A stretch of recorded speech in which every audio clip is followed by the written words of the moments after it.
नमस्कार दोस्तों, तो आपका स्वागत है साइक इट आउट यूट्यूब चैनल पर। आज का टॉपिक हमेशा की तरह इम्पॉर्टेंट होने वाला है, लेकिन आज हम सीखेंगे कि काउंसलिंग क्या है, मैं क्या काम करती हूँ, या फिर अगर आपको लगे कि शायद आपको ज़रूरत है तो आपको कहाँ सीख करना चाहिए, क्यों करना चाहिए। क्योंकि आज भी आसपास कहीं ना कहीं लोग सोचते हैं कि शायद हमें प्रॉब्लम नहीं है। बेशक उनको प्रॉब्लम हो, इनफैक्ट मोस्टली परफेक्ट तो कोई है ही नहीं, कहीं ना कहीं किसी ना किसी को इश्यूज आते ही हैं। कुछ टाइम टू टाइम हील हो जाते हैं, कुछ टाइम टू टाइम हील नहीं हो पाते, तो कुछ हील करने नहीं आते।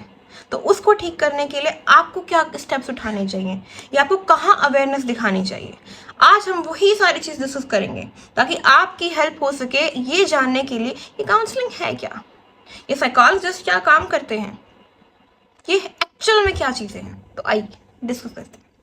सबसे पहले डिस्कस करते हैं काउंसलिंग क्या है। काउंसलिंग एक प्रोफेशनल सेटिंग है जहां पर फेस टू फेस कन्वर्सेशन होती है। प्रोफेशनल सेटिंग यानी कि एक तो हम बैठ जाते हैं, आसपास हम बातचीत कर लेते हैं, तुम्हारे दुख दर्द बताओ, तो एक नॉर्मल बातचीत होगी। लेकिन प्रोफेशनल सेटिंग जहां पर आपका एक काउंसलर या साइकोलॉजिस्ट बैठा है, सामने क्लाइंट या पेशेंट जिसको हम बोल सकते हैं, वो जब आपस में बातचीत करें, वो बातचीत के दौरान साइंटिफिक थेरेपीज का इस्तेमाल करें ताकि क्लाइंट को अच्छे से अपने थॉट्स के बारे में पता चलता है, थोड़ा सा और डेप्थ में समझ लेते हैं। कई बार हमारे पास पेशेंट्स आते हैं, कहते हैं हमें भारी भारी सा महसूस हो रहा है, पता नहीं आजकल मन नहीं लग रहा है, पता नहीं एडजस्टमेंट इश्यूज। मैं तो बड़ी खुश रहती हूँ, जब भी मैं अपने घर जाती हूँ बड़ी खुश हूँ, लेकिन ससुराल में तो दुखी हो जाती हूँ। कोई कहता है कि मेरे काम पे तो इतना स्ट्रेस है, क्या ही करूँ। कभी कभी अच्छा लगता है, तो कभी कभी जब बॉस आके देखता है ना, मुझे गुस्सा आ जाता है, एंजाइटीज इतनी ज़्यादा हो जाती है। लेकिन दोस्तों के साथ बड़ा खुश हूँ। ये सारी चीज़ें, ये बेसिक बेसिक चीज़ें हैं। अगर ये टाइम टू टाइम हील हो रही है तो इट्स ओके, क्योंकि होती तो सबको है। बट अगर ये टाइम टू टाइम हील नहीं हो रही है, आपको ज़्यादा समय हो जाता है, तब यहाँ पर आपको काउंसलर की ज़रूरत पड़ती है। आप वहाँ पे जाते हैं एंड ये चीज़ जानने की कोशिश करते हैं कि कैसा थॉट भारी भारी महसूस हो रहा है, उसका थॉट क्या है, किस वजह से आपको भारी भारी महसूस हो रहा है। ये चीज़ें जानने के लिए आपका थेरेपिस्ट या फिर काउंसलर या साइकोलॉजिस्ट आपकी हेल्प करता है। अब आप सोचेंगे कि वो कैसे हेल्प करेगा। वो आपसे इस तरीके से साइंटिफिक थेरेपी, जैसे कि ये साइकोलॉजी क्या है, साइकोलॉजी ऐसे बाबाओं वाली विद्या नहीं है कि आपके मन की बात जान लेगी। साइकोलॉजी एक साइंटिफिक स्टडी है ऑफ ह्यूमन बिहेवियर। आपकी बोलचाल, आपके फेशियल एक्सप्रेशंस, आपकी बॉडी लैंग्वेज, आपके थॉट्स, आपकी बातें जो शायद आप ना समझ पाए, लेकिन जब आप सामने वाले को बताएं और वो प्रोफेशनल है तो समझ पाएगा कि एक्चुअल में प्रॉब्लम कहाँ है। एंड वो आपसे ही बातों बातों में वो प्रॉब्लम निकालेगा, आपसे ही बातों बातों में सॉल्यूशन भी निकलेगा। एंड आप जहाँ पे भारी भारी महसूस कर रहे थे, शायद वो भारी भारी महसूस ही ना हो। जहाँ पे आपको अपने सांस से इतनी दिक्कत थी, आप एडजस्ट नहीं कर पा रहे थे, वो एडजस्टमेंट डिसऑर्डर शायद कुछ टाइम बाद आप फेस ना करें। जहाँ पे वर्किंग इश्यूज आपको ऐसा सच फेस ना हो, तो ये एक काउंसलर काम करता है। आप देख रहे हैं कितनी छोटी चीज़ है, भारी भारी। अरे आप सोच रहे होंगे भारी भारी तो हमें महसूस होता है, तो काउंसलर के पास चले जाएं, पैसे फूकाएं। तो वही वाली चीज़, अगर ये टाइम टू टाइम हील हो रहा है और आपकी डेली लाइफ में, डेली रूटीन में कोई इशू नहीं है, तो इट्स ओके। बट अगर आपकी डेली लाइफ यानी कि रूटीन लाइफ में थोड़ी सी भी डिस्टर्बेंस आ रही है इन सब चीज़ों की वजह से, तभी से अलार्म ले लीजिए एंड आपको ज़रूर जाना चाहिए। क्योंकि अभी अलार्म ले लिया तो ठीक है, वरना बाद में तो बहुत दिक्कत हो सकती है। तो ये होता है काउंसलर का काम। अब हम बात करते हैं कि इसमें एलिमेंट्स क्या होंगे, क्या क्या चीज़ चाहिए। एक तो होना चाहिए सब चीज़ों में काउंसलर। काउंसलर नहीं होगा तो काउंसलिंग कौन करेगा। ओके, देन एक होना चाहिए क्लाइंट यानी कि पेशेंट। अब क्लाइंट ही नहीं है, पेशेंट ही नहीं है, तो काउंसलिंग किसकी होगी। थर्ड होती है प्रॉब्लम। ठीक है भाई, काउंसलर भी है, काउंसली भी है। काउंसलर यानी कि जो काउंसलिंग ले रहा है, बट प्रॉब्लम ही नहीं है तो करेगा क्या, राइट। तो तीन चीज़ें इन सब चीज़ों में होना इंपॉर्टेंट है, तभी काउंसलिंग आगे बढ़ती है। अब हम बात करते हैं इसके कुछ बेनिफिट्स कि काउंसलिंग के बेनिफिट्स क्या क्या है। Treating mental illness. कई बार जब हमारे किसी खास की मृत्यु हो जाती है या फिर कोई बिछड़ जाता है, जैसे कि आजकल तो रिलेशनशिप इश्यूज बहुत ज़्यादा कॉमन है। और ऐसा नहीं है कॉमन है इन द सेंस कि अभी ये हो रहा है, पहले नहीं होता था, बट आजकल ज़्यादा हाईलाइट हो रहा है, राइट। तो क्या होता है कि आप किसी के साथ रह रहे हैं, 4 से 5 साल आप डेट कर रहे हैं, एंड देन वो आपको छोड़ के चला जाता है, छोड़ के चली जाती है। उस टाइम पे आप हील नहीं कर पाते हैं, उस टाइम आपको बहुत ज़्यादा स्ट्रेस हो रखा होता है, आपको एंजाइटी इश्यूज फेस करने को पड़ सकते हैं। वहाँ पे आपको काउंसलर से ज़रूर कंसल्ट करना चाहिए, क्योंकि वो आपकी प्रोफेशनली हेल्प करेगा उस चीज़ से। ऐसे कुछ भी एडवाइस नहीं देगा, अरे भाई कुछ नहीं है, थोड़ा सा पी ले और तू ठीक हो जाएगा। ऐसी प्रोफेशनल एडवाइजेस नहीं होती हैं। वो आपकी जड़ तक पहुंचाएगा कि एक्चुअल में प्रॉब्लम कहाँ है, एक्चुअल जो थॉट है। ये तो सबको दिख गया, ठीक है, आपका ब्रेकअप हो गया है इसीलिए आपको है, बट ब्रेकअप होने से वो कौन सा ट्रिगर पॉइंट है जो आपको ट्रिगर हुआ। कहने में थोड़ा सा कॉम्प्लिकेशन सा लग रहा होगा, लेकिन अगर कोई ये चीज़ फील कर रहा होगा जिसका ऑलरेडी ब्रेकअप हुआ है, तो समझ सकता है शायद क्लोजर नहीं मिला। दो इंसान है, उनका ब्रेकअप हो जाता है, दोनों ने म्यूचुअली डिसाइड किया कि ठीक है अब साथ नहीं रहते हैं। थोड़ा सा टफ होगा उनके लिए मूव ऑन करना, बट ऑनेस्टली वो मूव ऑन बहुत इजीली कर जाएंगे। लेकिन अगर किसी को क्लोजर ही नहीं मिलता है, एकदम से छोड़ के चला गया, छोड़ के चली गई, वो चीज़ क्या होती है, क्लोजर नहीं मिला। अब क्यूरियस रहता है माइंड, क्यों, कैसे, अच्छा उम्मीद है, वो होप में रहेगा। ये सारी चीज़ें डील करना ये प्रोफेशनली सेटिंग्स में ही हो सकता है। या फिर जॉब लॉस हो जाना, जॉब चली जाना, तब एकदम से इतना प्रेशर पड़ता है, घर की जिम्मेदारी, खुद की जिम्मेदारी, फ्रेंड्स की होप, हर चीज़ एकदम से आगे बढ़ जाती है। अब सोचते हैं कि इंसान करे तो करे क्या। फाइनेंशियल क्राइसिस तो है ही, इमोशनल बैगेज, सोशल बैगेज, सब कुछ आ जाता है। वहाँ पे एक प्रोफेशनली हेल्प लेना, क्योंकि बहुत सारे लोग हार मान जाते हैं, ज़िंदगी से ही हार मान जाते हैं। तो कुछ लोग बस अपने माइंड में सेट कर लेते हैं कि अब तुझसे कुछ नहीं होगा, तेरे बस की बात नहीं है, एंड वहीं तक लिमिटेड हो जाते हैं। बट वहाँ पे अगर आप प्रोफेशनली हेल्प लें तो शायद आपको एक नया रास्ता ऐसा दिख सकता है जहाँ पे आप बहुत ज़्यादा चीज़ें अचीव कर सकते हैं। Next is improving moods. कई बार जैसे कि एक सीबीटी थेरेपी होती है हमारी साइकोलॉजी में, तो सीबीटी थ्योरी क्या करती है, थेरेपी क्या करती है कि आपका कोई भी ऐसा थॉट जो थोड़ा नेगेटिव है, फॉर एग्जाम्पल एक का नाम है राज, दूसरे का नाम है मधु। राज की भी नौकरी चली जाती है और मधु की भी नौकरी चली जाती है, एक ही ऑफिस में काम कर रहे हैं। राज हार मान लेता है, सोचता है कि अब तो तेरे बस की बात नहीं है, तो कुछ नहीं कर सकता है, सब कुछ खत्म हो चुका है नॉर, एंड वो बैठ जाता है एक सोशल, एक इमोशनल, एक फाइनेंशियल बैगेज लेके, बैगेज पे बैगेज। अब एक दो चीजें और, अब वो नेगेटिव सोचेगा, नेगेटिव थॉट आएगा तो बिहेवियर भी नेगेटिव ही होगा। दूसरी तरफ मधु, उसकी भी जॉब चली जाती है, बट उसने क्या सोचा, उसने सोचा कि नहीं, जॉब चली गई तो ओके, हो सकता है शायद मेरे लिए और भी कुछ अच्छा हो, तो अब मुझे मेहनत थोड़ी ज़्यादा करनी पड़ेगी, बट हो सकता है आउटपुट कुछ और भी ज़्यादा अच्छा है। तो दोनों की थिंकिंग में फ़र्क है। तो हम किसकी हेल्प करेंगे, राज की जो थिंकिंग है, पोटेंशियल उसमें अच्छा हो सकता है, लेकिन उसकी एक बार हेल्प करके देखिए। अब हेल्प कैसे करेंगे, जब वो कंसल्ट करेगा किसी काउंसलर को या फिर साइकोलॉजिस्ट को। साइकोलॉजिस्ट क्या करता है उस दौरान, उनकी जो नेगेटिव थिंकिंग है कि मैं कुछ नहीं कर सकता, तेरे बस की कुछ नहीं है, वाला पॉइंट को उठा के एंड उसको रिपेयर करना, उसको बताना कि तुम्हारा जो एक्सपीरियंस है, तुम्हारा जो थॉट है, उस पर्टिकुलर एक एक्सपीरियंस है, दुनिया कितनी बड़ी है। और मैं अभी सिर्फ बात कर रही हूँ, लेकिन जब ऐसा प्रोफेशनल सेटिंग्स में होता है ना, तो क्लाइंट फील करता है, क्योंकि उसको हजारों लॉजिकल एग्जाम्पल्स देके, उसकी बातों में से बात निकल के उसके पोटेंशियल, फुल पोटेंशियल निकलता है। तो ये एक साइकोलॉजिस्ट का काम होता है। Third is reducing medical cost. Medical cost कैसे कि कई बार इंसान को बहुत ज़्यादा प्रॉब्लम आ जाती है, जैसे एंजाइटी इश्यूज। मैंने कहा था ना, अलार्म पहले ले ले तो दी बेस्ट रहता है, बाद में नहीं, पहले नहीं लिया तो बाद में दिक्कतें ज़्यादा आएंगी। आपको दवाइयों के उस पर जीना पड़ेगा, आपको दवाइयाँ ही लेनी पड़ेंगी। कई बार तो ऐसा होता है कि आप अगर दवाइयाँ छोड़ देते हैं मेंटल इश्यूज़ में, तो आपको वही चीज़ें फिर से आएंगी। जब तक दवाइयाँ ले रहे तब तक ठीक है, नहीं तो फिर से पैनिक अटैक्स आना स्टार्ट हो जाएंगे, एंजाइटी इश्यूज ज़्यादा हो जाएंगे, बहुत सारी चीज़ें। लेकिन अगर टाइम पे ही काउंसलिंग ले ली होती तो शायद ऐसा नहीं होता। या फिर अगर आप काउंसलिंग, मेडिसिन और काउंसलिंग दोनों को मिला देंगे, तभी भी जो आपका फ़र्क होगा, आपके जो ऊपर इम्पैक्ट पड़ेगा, वो डबल पड़ता है। तो इससे मेडिकल कॉस्ट बच सकती है अगर आप काउंसलिंग लेते हो, क्योंकि दवाइयों का रेट सबको पता है कितनी महंगी महंगी दवाइयाँ होती हैं, और ऊपर से वो कहीं ना कहीं अगर आपको ठीक कर रही हैं तो कुछ ना कुछ साइड इफेक्ट दवाइयों का होता ही है।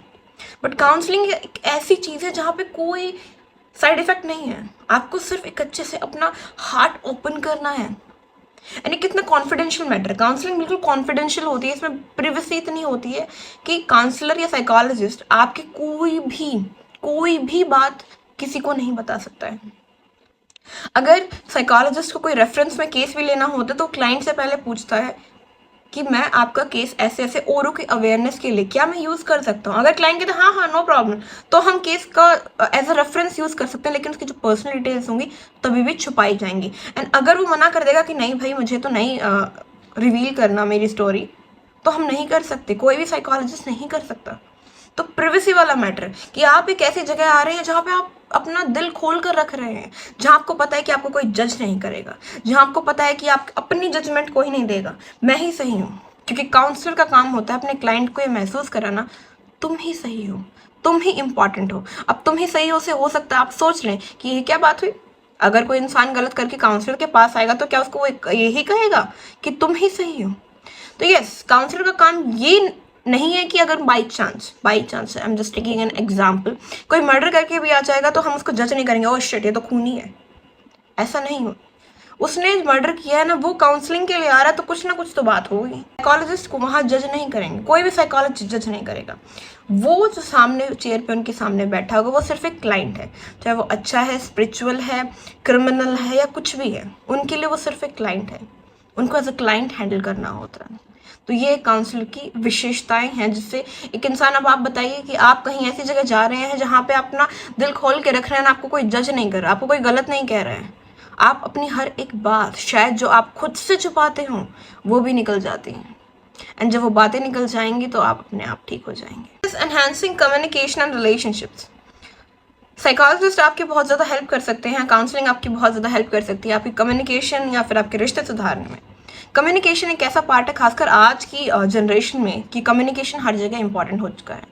आपकी अगर कम्युनिकेशन अच्छी नहीं है तो शायद आप में कितना ही पोटेंशियल हो, आपको थोड़ा सा लोअर डाउन ही समझा जाएगा, क्योंकि आप अपनी बात नहीं रख पाते, आप अपने दिल की बात नहीं कह पाएंगे, या फिर जो लॉजिकल पॉइंट होगा आप वो भी अच्छे से रिप्रेजेंट नहीं कर पाएंगे। कॉन्फिडेंस की कमी हो सकती है, हो सकता है आपको हेजिटेशन हो किसी चीज़ की, हो सकता है आपको सोशल फोबिया हो, स्टेज फोबिया हो, ये सारी चीज़ पर भी काउंसलिंग काम करती है। एंड आप हैरान रह जाएंगे, शायद अब आप रिलेट कर पाएंगे। स्टेज फोबिया तो आप में से बहुत लोगों को हुआ है ना। कई लोगों को सोशल फोबिया होता है, लोगों मतलब बाहर नहीं जा सकते हैं, सोशल लोगों के में मिलजुल कर रह नहीं सकते हैं। अब उन्हें लगता है अच्छा ये भी दिक्कत थी। हाँ, अगर आपको सक्सेसफुल होना है तो इन सब फियर से बाहर आना पड़ेगा, और इसमें आपकी बहुत ज़्यादा हेल्प कर सकता है साइकोलॉजिस्ट या काउंसलर। अब आप खुद सोचिए, क्या दवाइयाँ हेल्प करेंगी इसमें? नहीं, यहाँ पे काउंसलिंग हेल्प करती है। आपका स्टेज फियर, आपका सोशल फियर, आपका कोई भी फियर, फोबिया को हटाने में। और ऐसा नहीं है कि हम बातचीत कि भाई काउंसलिंग सिर्फ बातचीत है। एज आई टोल्ड यू, एक साइंटिफिक स्टडी है ऑफ ह्यूमन बिहेवियर, तो साइंटिफिक तरीके से ही सब कुछ होता है, ऐसे कुछ नहीं होता है। और काउंसलिंग प्रमोट करती है सेल्फ एस्टीम। बहुत सारे दुख दर्द आते हैं लाइफ में, आपका एक दुख आया जो आप हैंडल नहीं कर पाए, आप काउंसलर के पास चले गए, वो आपकी हेल्प करेगा, लेकिन ऐसा नहीं है कि वो आपकी इस तरीके से हेल्प करेगा कि भाई अब जितनी बार भी तुम्हें दिक्कत आए मेरे पास आओ। साइकोलॉजिस्ट कभी भी आपको डिपेंड नहीं करता है कि तुम मुझ पर डिपेंड हो जाओ। साइकोलॉजिस्ट आपकी हेल्प करता है कि आपको स्ट्रांग बनाने में, कि लो इस तरीके से, हम उस टाइम पे भी आपकी हेल्प नहीं कर रहे हैं, हम आपको गाइड करेंगे इस तरीके से, ना आप खुद अपनी हेल्प करेंगे, एंड आपको इतना प्राउड फील होगा लास्ट में कि ओ माय गॉड मैंने ये किया है। एंड वो वाली चीज़ आगे तक होगी, आप में रेजिलेंस डेवलप होगा, आप अपने डिसीजंस खुद ले सकते हैं, आप अपनी लाइफ में जो भी करेंगे खुद की मर्जी से। शायद हो सकता है पहले कुछ साल पहले आप अपना डिसीजन खुद से ना ले सकते हो, लेकिन अब आप अपना डिसीजन खुद से लेते हैं, वो भी एकदम बढ़िया। तो यहाँ पे साइकोलॉजी या काउंसलिंग आपकी हेल्प करती है। बात आती है कि ठीक है, ये तो ठीक है, आपने बता दिया काउंसलिंग क्या है, काउंसलिंग की कैरेक्टरिस्टिक्स आपने बता दी कि हमारे लिए ज़रूरी कैसे, लेकिन ले कैसे, ये भी बता देंगे आपको।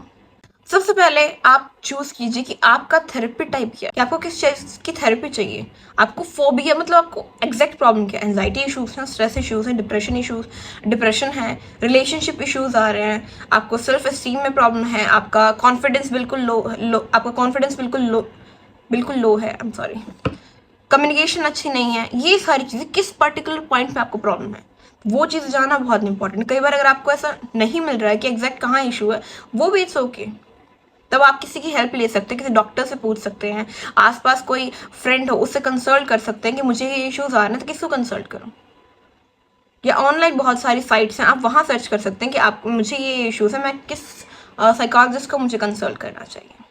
Number 1। Number 2, set your budget. अब जो काउंसलर्स होते हैं, साइकोलॉजिस्ट होते हैं, उनकी फीस अपनी डिफर करती है।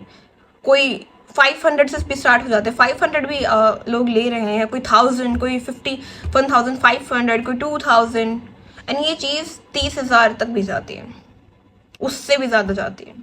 तो आपको अपना बजट सेट करना चाहिए कि आपको कहाँ काउंसलिंग करानी है। तो 30,000 या 50,000 मैं जो बोल रही हूँ, ये तो वहाँ पे होती है जो बहुत ज़्यादा डेवलप्ड एरियाज हैं।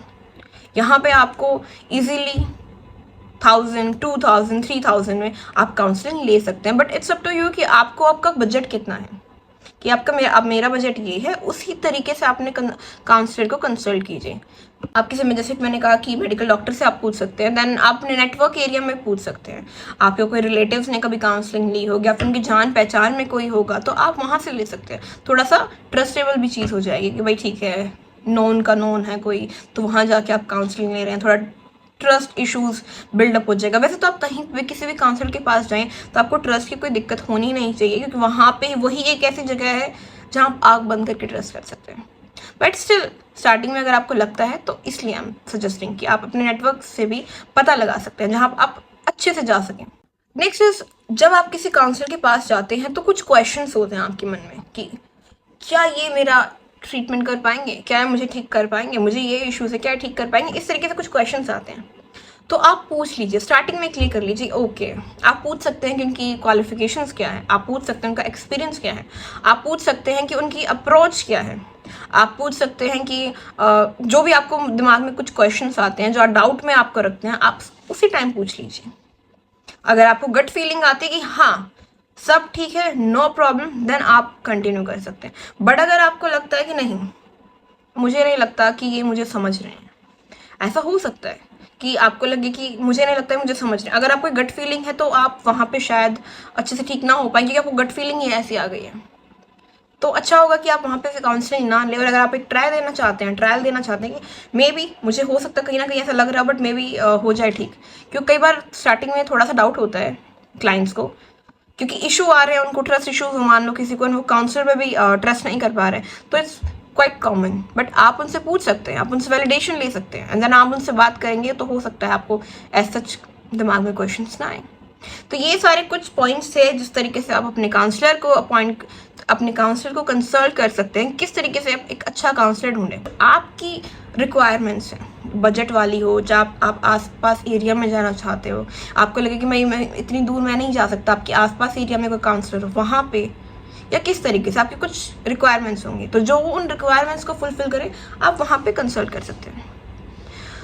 सो आज की वीडियो यहीं ख़त्म करते हैं। आई होप आपको पसंद आई होगी और आपके लिए यूज़फुल रही होगी। अगर ये यूज़फुल लगे और आपको अच्छे लगे तो प्लीज़ लाइक करना, कमेंट करना, शेयर करना, और प्लीज़ कमेंट तो डेफिनेटली करना कि आपको वीडियो में पसंद क्या आया, या कुछ अच्छा लगा हो कि अच्छा, या फिर आपने कुछ नई जानकारी ली हो, तो मुझे पता चले कि आपने क्या इस वीडियो से सीखा। Thank you and take care.